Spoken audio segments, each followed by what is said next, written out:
The static room. Leo's new apartment was a steal. The rent was impossibly low, but there was a strange catch. The landlord insisted he use the small, windowless room at the end of the hall for storage only. "It's a dead zone," the man had explained. "Nothing works in there."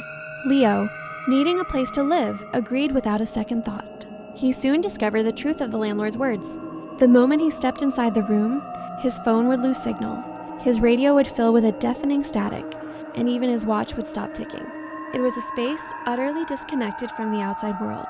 He kept it locked, using it only to store old boxes. One night, a power outage plunged the entire building into darkness. Leo fumbled for his flashlight, but its beam was weak and flickering. A strange humming sound began to emanate from the forbidden room. It wasn't the static he was used to. This was a low, melodic thrumming, like a choir of distant voices. Driven by a morbid curiosity, Leo slowly unlocked the door. The humming grew louder, a chorus of whispers that seemed to be both everywhere and nowhere.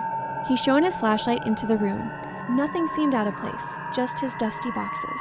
But as the beam moved, it illuminated a figure standing in the far corner, a faint, translucent silhouette. The figure turned its head, and a wave of pure static washed over Leo, making his head ache. The humming voices grew louder, and he could almost make out words. They were repeating his name, a chilling, distorted chant. The silhouette raised a hand, its fingers long and thin, and beckoned him closer. As it moved forward, its form solidified, revealing a gaunt, featureless face. The humming intensified, and Leo's flashlight flickered and died. He was plunged into absolute darkness. The only sound, the now deafening chorus of whispers chanting his name, and the distinct, dragging sound of something approaching him.